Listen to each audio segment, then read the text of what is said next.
Dear students, आज के lecture में हम लोग पढ़ेंगे फ्यूल सेल, ईंधन सेल, और इसमें हम लोग मेनली पढ़ेंगे हाइड्रोजन ऑक्सीजन फ्यूल सेल।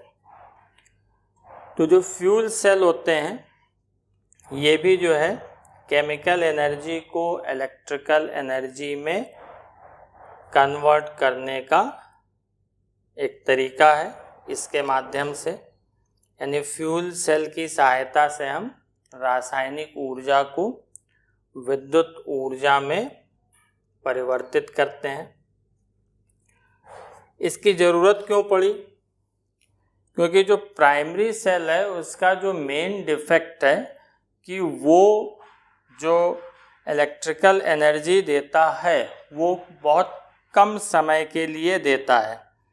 उसका रीज़न है कि उसमें जो है जो ऑक्सीडाइजिंग और रिड्यूसिंग एजेंट उसमें प्रेजेंट होते हैं प्राइमरी सेल में, वो बहुत लिमिटेड अमाउंट में रहते हैं, बहुत जो है वो लिमिटेड अमाउंट में रहते हैं, जिसके कारण जो है वो उससे लिमिटेड एनर्जी ही मिल सकती है। यानी कि जो प्राथमिक सेल है उसका जो ये दोष है कि वो विद्युत ऊर्जा को बहुत कम समय तक, अल्प समय तक ही जो है वो प्रदान कर सकता है, क्योंकि उसमें जो आक्सीकारक और अपचायक जो पदार्थ रहते हैं वो सीमित मात्रा में रहते हैं।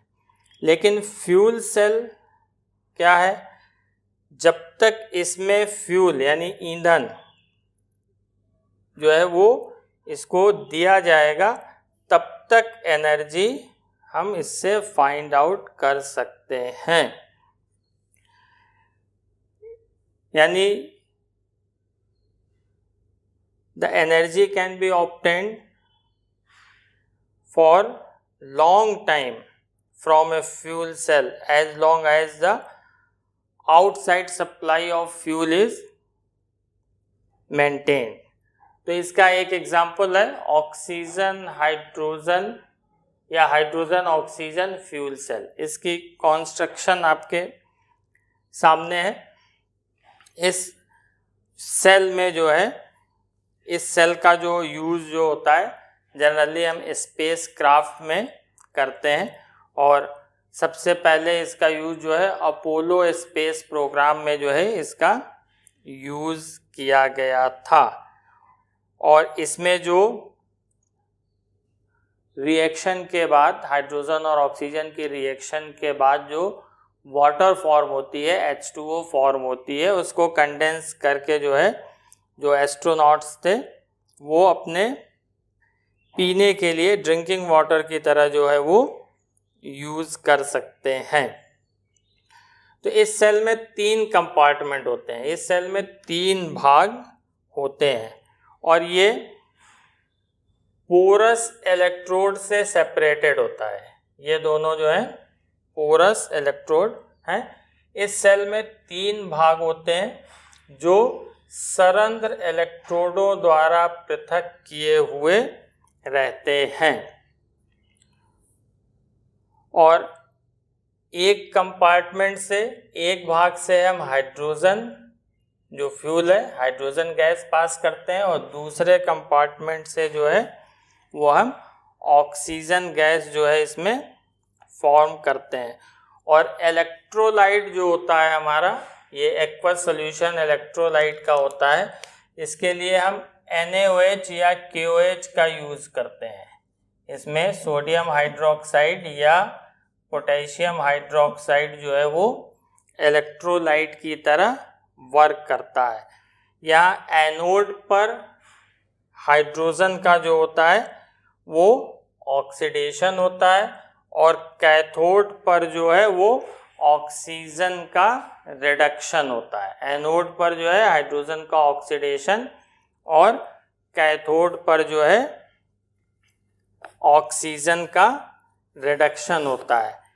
इस इलेक्ट्रोड की जो है एक्टिविटी को इंक्रीज करने के लिए जो है इसमें फाइनली डिवाइडेड प्लेटिनम या पैलेडियम कैटलिस्ट जो है वो हम यूज़ कर लेते हैं। यानी ओवरऑल इसमें क्या होगा, जो इलेक्ट्रोड होते हैं वो पोरस मटेरियल के बने होते हैं। ये कार्बन इलेक्ट्रोड होते हैं।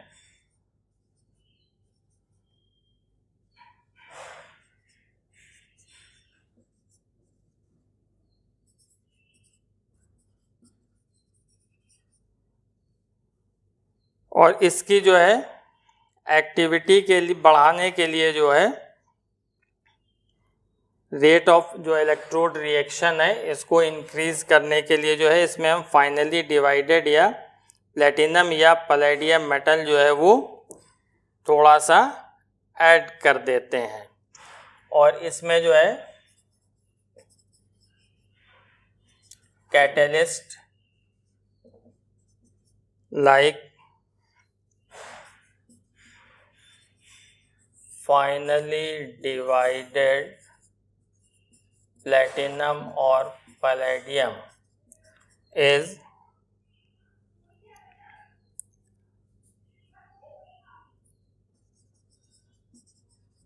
platinum or palladium metal are incorporated to increase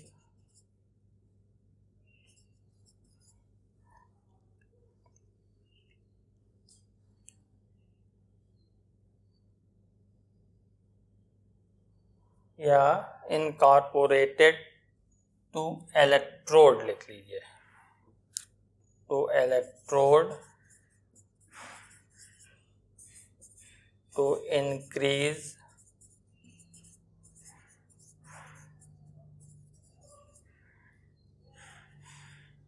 rate of electrode reaction।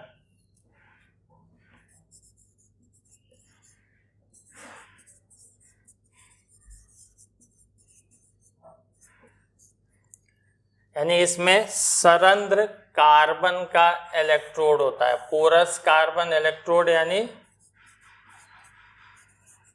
सरंध्र carbon का इलेक्ट्रोड होता है। और इस कार्बन इलेक्ट्रोड की जो है इलेक्ट्रोड रिएक्शन की जो है एक्टिविटी इंक्रीज करने के लिए इसमें जो है हम फाइनली डिवाइडेड प्लेटिनम या पैलेडियम उत्प्रेरक, प्लेटिनम या पैलेडियम उत्प्रेरक जो होते हैं का उपयोग करते हैं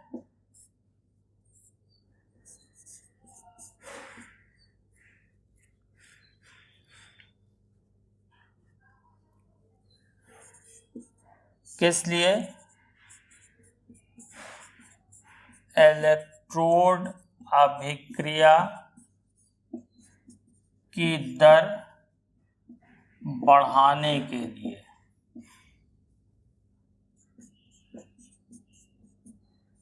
इलेक्ट्रोड अभिक्रिया की दर जो है बढ़ाने के लिए जो है हम इसमें थोड़ा सा फाइनली डिवाइडेड प्लेटिनम या पैलेडियम इलेक्ट्रोड यूज करते हैं। अब इसमें जो इलेक्ट्रोलाइट होता है,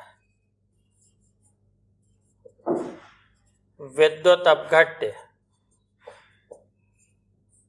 वो हमारा NaOH या KOH सॉल्यूशन होता है। NaOH या KOH का विलयन जो है वो एक्वस सॉल्यूशन, जलीय विलयन जो है वो विद्युत अपघट्य का कार्य करता है। जब ये इसमें फ्यूल इंट्रोड्यूस किया जाता है, जब इसमें ईंधन प्रवाहित किया जाता है तो जो सेल पे रिएक्शन होती है, इसकी जो सेल अभिक्रिया होती है वो निम्नलिखित है।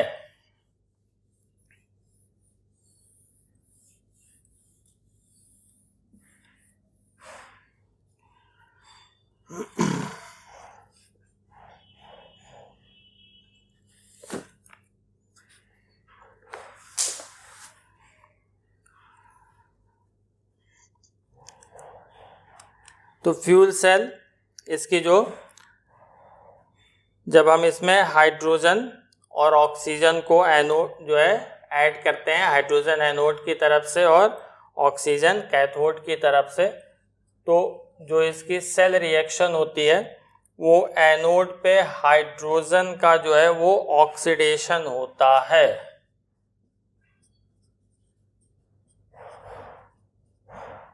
और ये ऑक्सीडाइज होकर के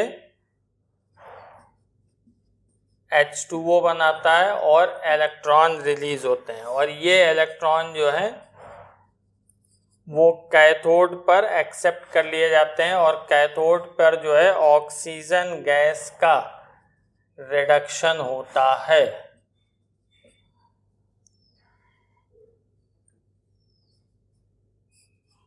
और ये रिड्यूस होकर के OH माइनस आयन फॉर्म करता है। इन दोनों रिएक्शन को ऐड कर देंगे, इसको 2 से मल्टीप्लाई करके इलेक्ट्रॉन को कैंसिल करने के लिए, तो ओवरऑल सेल रिएक्शन मिल जाएगी। ओवरऑल सेल रिएक्शन होगी 2H2 plus O2 gives 2H2O liquid. तो इस सेल में जो है कोई भी ऐसा सब्सटेंस नहीं बनता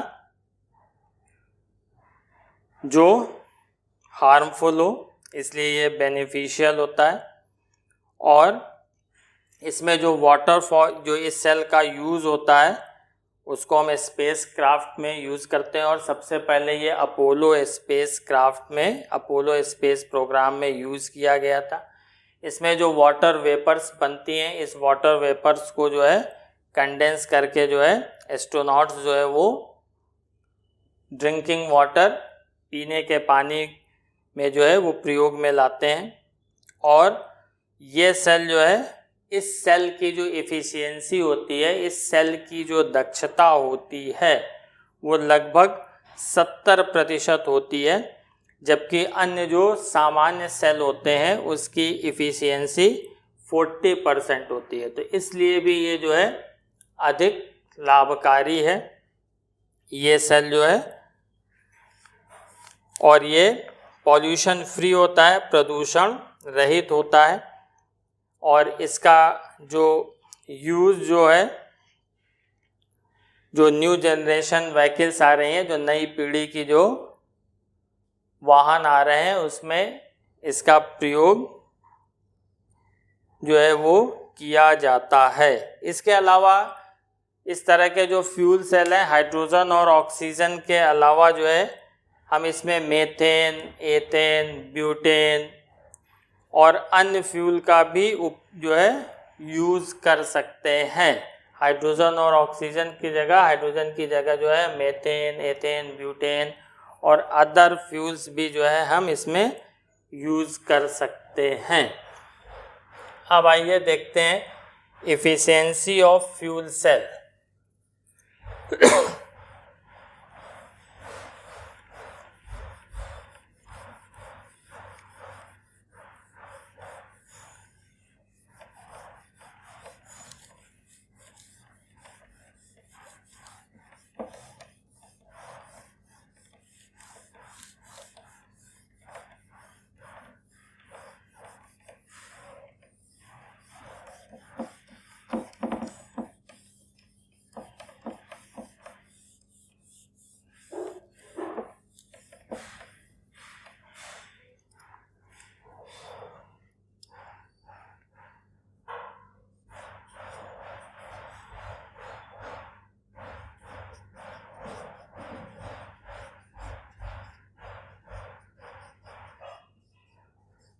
यानी ईंधन सेल की दक्षता।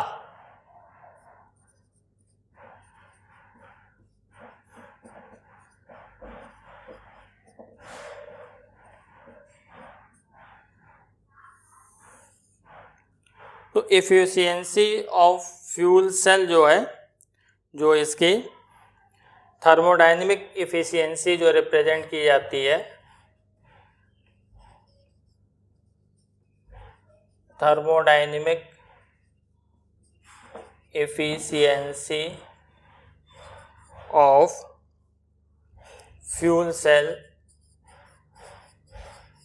वो इक्वल्स होती है यूजफुल वर्क डन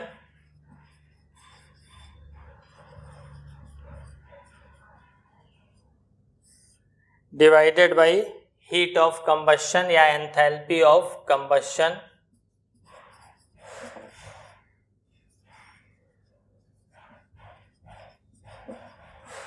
यानी ईंधन सेल की ऊष्मागतिकी दक्षता, ईंधन सेल की ऊष्मागतिकी दक्षता जो होती है वो यहाँ पे इंटू मल्टीप्लाइड बाई 100 भी होगा। जो ये होता है उपयोगी कार्य या लाभदायक कार्य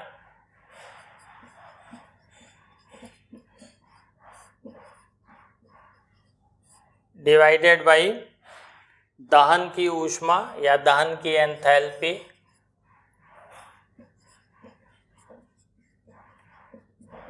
इंटू 100। और आप जानते हैं कि यूजफुल वर्क डन जो है वो हम किससे रिप्रेजेंट करते हैं, गिब्स फ्री एनर्जी चेंज से। यानी गिब्स फ्री एनर्जी चेंज क्या है, वो एनर्जी जो किसी भी सिस्टम की वो एनर्जी जो उसके यूजफुल वर्क में कन्वर्ट की जा सके, वही उसकी गिब्स फ्री एनर्जी कहलाती है। और इलेक्ट्रिकल वर्क, वैद्युत कार्य और फ्री एनर्जी में रिलेशन आप जानते हैं। फ्री एनर्जी चेंज में डेल्टा जी NF के बराबर होता है। और चूंकि सेल में रिएक्शन स्पॉन्टेनियस होती है इसलिए नेगेटिव साइन होगा इसमें। तो हाइड्रोजन ऑक्सीजन सेल के लिए, हाइड्रोजन ऑक्सीजन फ्यूल सेल के लिए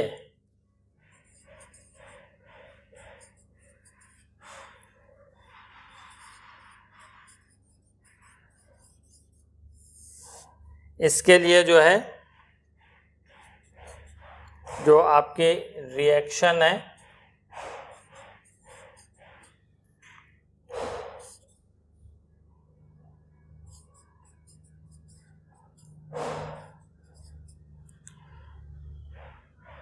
ये E0 की वैल्यू जो होती है -0.83 वोल्ट होती है। और ऑक्सीजन के लिए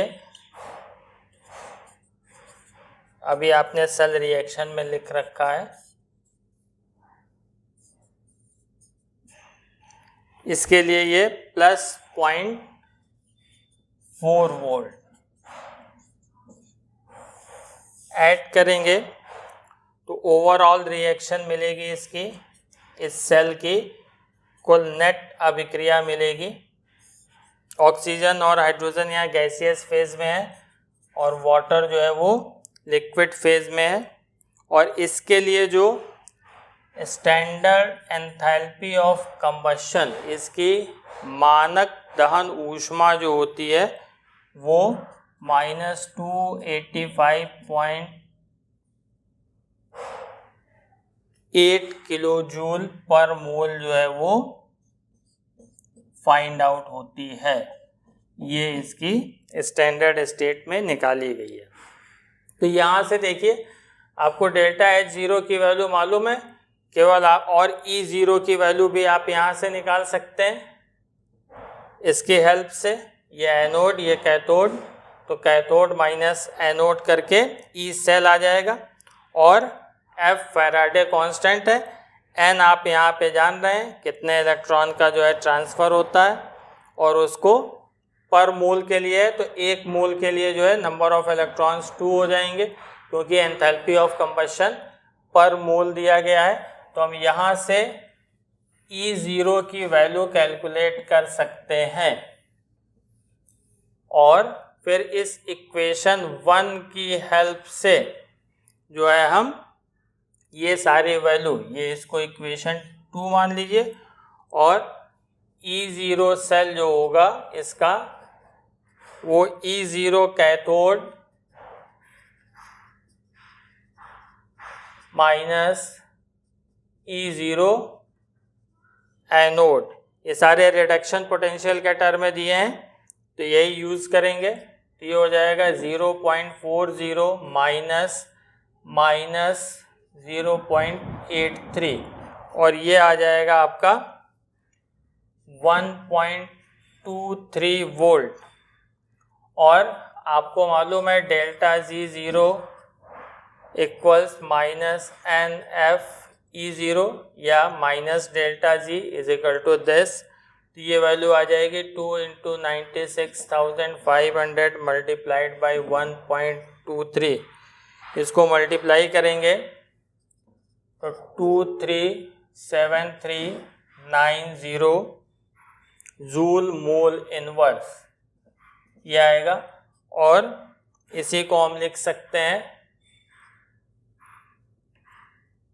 237.39 kilo joule mole inverse.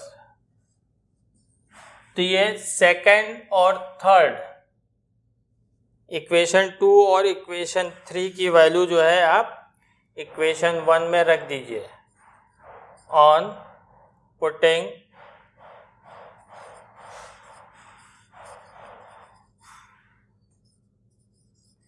value of delta G0 and delta H0 in equation 1 we get, तो यहाँ से आपको इफिशियंसी मिल जाएगी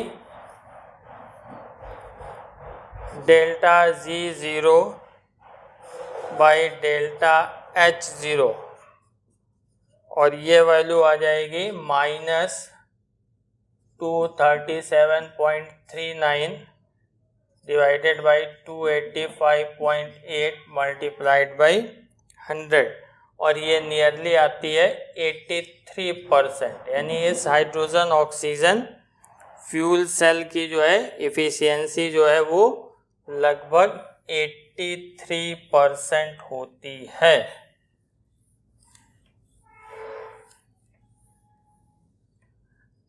अब इस फ्यूल सेल का जो है एडवांटेज क्या है, इस फ्यूल सेल का हम क्यों इसको यूज़ करेंगे इस फ्यूल सेल को, तो इसके जो एडवांटेज है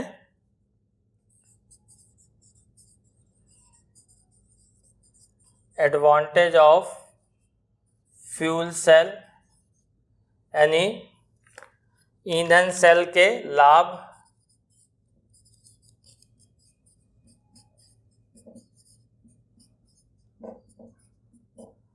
तो इसके कई एडवांटेज हैं।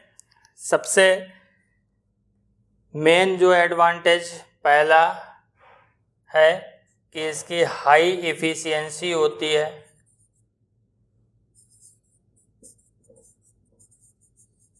इसकी उच्च दक्षता होती है। सामान्यतः जो सामान्य सेल हैं वो उनकी इफ़िशियंसी जो है लगभग 40% ही होती है, लेकिन फ्यूल सेल की जो है इफ़िशियंसी जो होती है वो लगभग 70 से 75% होती है। और इसमें जो हाइड्रोजन ऑक्सीजन फ्यूल सेल में अगर स्टैंडर्ड स्टेट में निकालें तो ये 83% तक आती है। और इसकी इफ़िशियंसी कैसे निकालेंगे ये हम आपको पहले ही बता चुके हैं। दूसरा जो इसका मेन एडवांटेज है इस फ्यूल सेल का कि ये पॉल्यूशन फ्री नेचर है।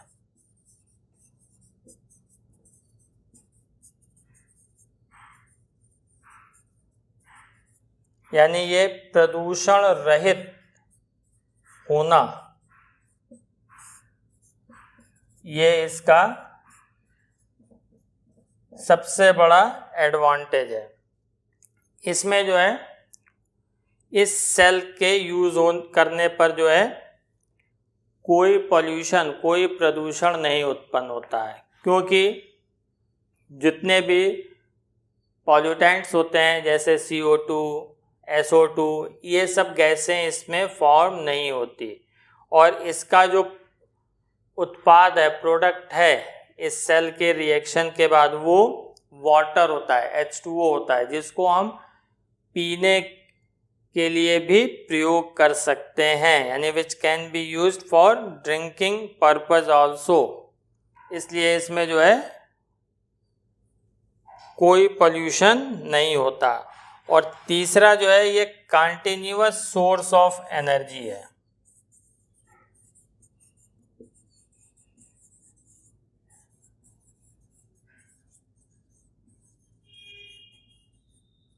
यानी ये ऊर्जा का निरंतर स्रोत है।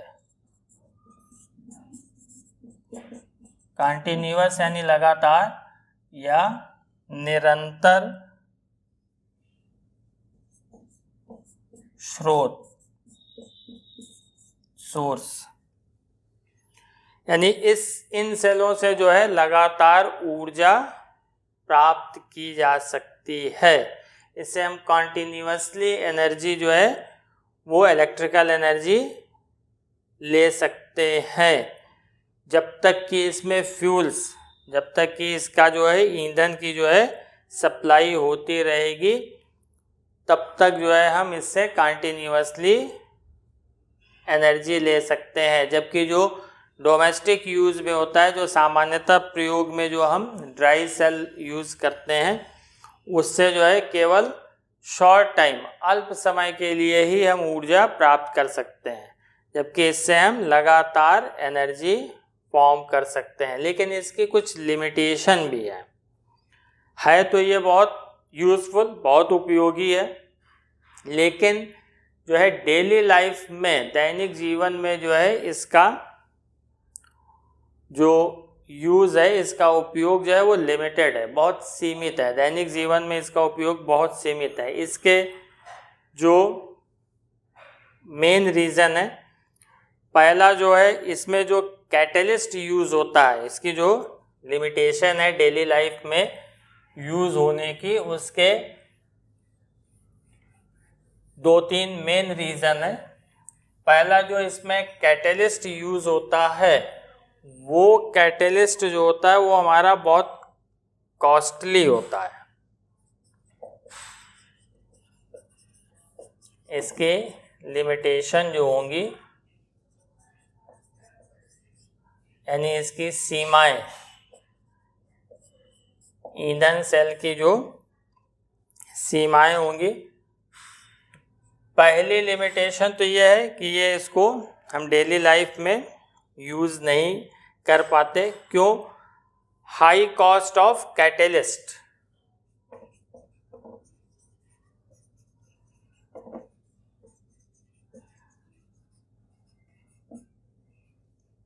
इसमें जो है कैटलिस्ट की बहुत ज़्यादा ऊंची कीमत होती है, उच्च कीमत का होता है, जिसके कारण जो है इसका प्रयोग कर पाना संभव नहीं है। दूसरा जो है इसकी जो दूसरी लिमिटेशन है कि ये जो ऑक्सीजन और हाइड्रोजन जो फ्यूल इसमें यूज हो रहे हैं, इसमें जो हमारे गैसियस फ्यूल ऑक्सीजन और हाइड्रोजन, गैसीय ईंधन ऑक्सीजन और हाइड्रोजन जो प्रयोग किए जा रहे हैं, इसका स्टोरेज जो है वो डिफ़िकल्ट है। यानी दूसरी जो इसकी लिमिटेशन है, डिफ़िकल्टीज इन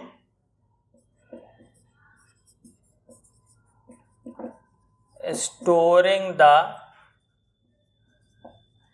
गैसियस फ्यूल्स, यानी गैसीय ईंधन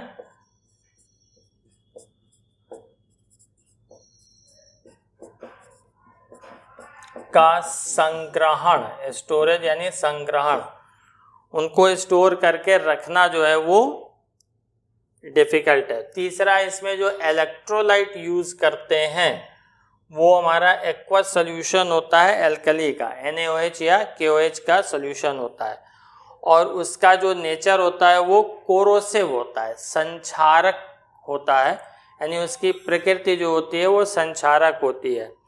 तो हाईली कोरोसिव नेचर होता है NaOH या KOH का। तो ये जो होता है इसके कारण जो कंबशन में जो है थोड़ी सी दिक्कत होती है। तो हाईली कोरोसिव नेचर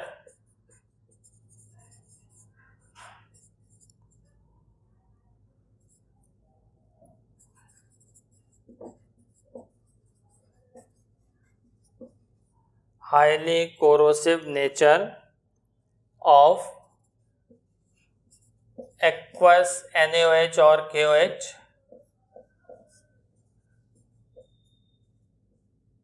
ये इलेक्ट्रोलाइट की तरह यूज किया जाता है। कोरोसिव नेचर का मतलब होता है संक्षारक प्रकृति।